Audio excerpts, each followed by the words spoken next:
Hello everyone, this is Dr. Farhad Pathan. Today I am going to explain about case taking and rubric selection in acute diseases and conditions. Because case taking in acute diseases is different from case taking in chronic diseases. I will also explain one small case of a STI with acute pain in this video. So case taking in acute diseases. So as in acute diseases, symptoms are very clear. It has onset, it runs its course and then it ends in a few days. It has exciting cause and very characteristic symptoms. Symptoms are very intense in the acute disease. Hence patient can narrate it very clear. तो जब भी हम acute case लेंगे तो हमें patient के जो chronic symptoms है उसके साथ हमें वो मिक्स नहीं करना है. For example patient with asthma if he comes with the complaints of renal colic, तो जब वो एक्यूट सिम्टम्स जब चले जाएंगे, जब वो क्योर हो जाएगा, उसके बाद जब क्रॉनिक सिम्टम्स आएंगे, वो क्रॉनिक पिक्चर आएगा, उसके बाद हमें उस पर डिटेल केस लेके वो हम उसे मेडिसिन दे सकते हैं. Again in recurrent conditions if there is a acute exacerbation of chronic disease, so we need to take the detailed case history. So first mistake जो हो सकती है of course in the beginner is mixing of the complaints acute with chronic. We should not mix acute symptoms with chronic symptoms of the patient. Second one is what about mental general and physical general. अगर acute symptoms के साथ इसमें कोई changes आए हैं तो वो हमें कंसिडर करना चाहिए. For example irritability during pain, anger during pain, और patient who was previously talkative now he becomes quiet and develops aversion to company, तो ये हमें कंसिडर करना चाहिए मेंटल्स में. So like this in physical generals में भी कुछ चेंजेस हुए हैं, no desire to eat for example, और थर्स्ट चेंज हुई है, तो वो भी हमें इसमें कंसिडर करना चाहिए. बट फॉर एग्जाम्पल इसमें तो कोई पेशेंट आपका क्रॉनिक केस के लिए आपसे ट्रीटमेंट ले रहा है, उसकी स्टेट है नाइट्रम न्यूराटिकम की, आप उसे दे रहे हैं मेडिसिन कॉन्स्टिट्यूशनल, और वो अगर एक्यूट और वो नाइट्रोम्यूर पे ठीक हो रहा है उस क्रॉनिक कंप्लेंट, और वो एक्यूट कंप्लेंट्स के लिए आया है अभी, तो उसके जो मेंटल जनरल और फिजिकल जनरल्स हैं, मेंटल जनरल और उसके फिजिकल जनरल्स ये अगर सेम है, वही है पहले की, तो वो नाइट्रोम्यूराटिकम पर ही वो एक्यूट कंडीशन ठीक हो सकती है. Because it constitutes the man, mental general and physical general, it constitutes the man and we treat the man and not the disease. But if उस पेशेंट के मेंटल जनरल फिजिकल जनरल में change हुआ है, अगर change हुआ है तो medicine भी चेंज हो जाएगी. Because the person has change as a whole, उसमें चेंज हुआ है तो मेडिसिन चेंज हो जाएगी एक्यूट कंडीशन में उस पेशेंट की. So now what will be the third is, if in the very beginning you get very characteristic symptoms, then it is useless to stretch the case unnecessarily, especially if the patient is in pain or in fever. तो आप जितने ज़्यादा symptoms लेंगे उतने आप confuse हो जाएंगे.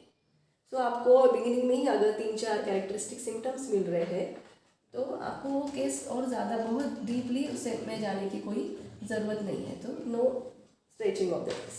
सो what should be the format of the case. एक छोटा सा फॉर्मेट क्या हो सकता है एक्यूट में. इस कॉज सबसे पहले if cause is there in the case वो हम कंसिडर करेंगे कॉज, इन उसका onset, progress, third one is chief complaint, उसके location, sensation, modalities, concomitant. This is also very important symptom if present in the case. Fifth one is mental general and physical general. ये भी अगर उसमें characteristic है और change हुए हैं तो वो भी हम कंसिडर करेंगे. So I will explain one small case of a STI. 38-year-old female. She came with complaint of STI on upper lid of left eye since 4 to 5 days. Then she developed acute pain and swelling of the lid since 1 day. So pain was extending to eye and area around the eyes. So STI, what is STI? STI is a suppurative inflammation of the follicle of the eyelash. तो patient ने कहा कि उनके जो Leeds में swelling था, उस swelling की वजह से वो देख भी नहीं पा रहे थे, क्योंकि स्वेलिंग हो गया था लीड में, अपर लीड में, तो देखने में भी उनको प्रॉब्लम हो रहा था. और उन्होंने कहा कि उन्हें जो पेन है वो जैसे कांटा चुभता है वैसे उन्हें पेन हो रहा है, और साइड में देखने से पेन एग्रवेट हो रहा था, साइड में जो साइड मूवमेंट की वजह से। तो उसमें इतने ही सिम्टम्स थे। बाकी मैंने, और पेशेंट वैसे रिलैक्स थी, तो मैंने थोड़ा और इंक्वायरी किया मेंटल जनरल फिजिकल जनरल जो चेंज हो गए हो, लेकिन उसमें कुछ भी बाकी कैरेक्टरिस्टिक नहीं था। और तो उस पर से मैंने ये 3 सिम्टम्स लिए। Eye pain sore bruise tender lids splinter as from.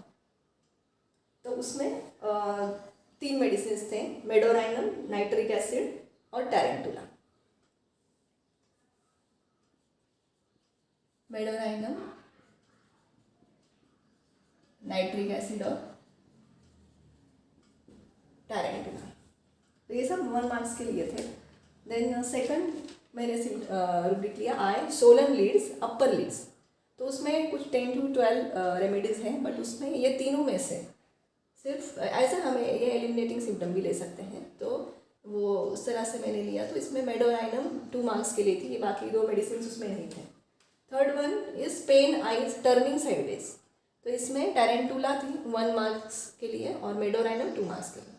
So I gave her medorrhinum 200 single dose, और एक डोज दिया SOS साथ में और SLP।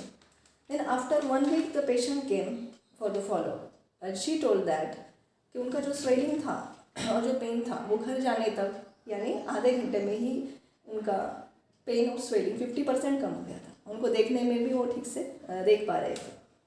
फिर इवनिंग तक उनका पूरा पेन और पूरा स्वेलिंग कम हो गया था।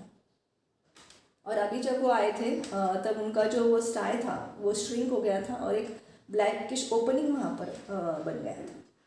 तो वैसे तो कंप्लेंट्स उन्हें कुछ भी नहीं थे, लेकिन वो जस्ट दिखने में अच्छा नहीं लग रहा था वो स्टाइल, इसीलिए वो आए थे, तो मैंने उनको ऐसे दी। सो आपने जैसे देखा कि मैंने सिर्फ 3 सिम्टम्स पर ही प्रिस्क्राइब किया है। तो जैसे पेशेंट ने सिम्टम्स बताए उसी तरह से मैंने रूब्रिक्स लिए। हमें इसमें ज़्यादा मैनिपुलेट नहीं करना है सिम्टम्स को। और अगर मेंटल जनरल फिजिकल जनरल नहीं है तो ज़बरदस्ती और ज़्यादा उसमें कोई मेंटल ऐड नहीं करना है ज़्यादा, और केस लेके डीप में जाके कोई मेंटल सिम्टम्स लेके उसमें अगर ऐड कर दिया हमने जो कि ज़्यादा मार्क नहीं है, और कोई फिजिकल जनरल ऐड कर दिया, तो ये हमारी मेडिसिन यहाँ पर रॉन्ग होने के चांसेस बढ़ जाते हैं। So if you like my videos, if my videos are useful to you, please like and subscribe my channel. Thank you.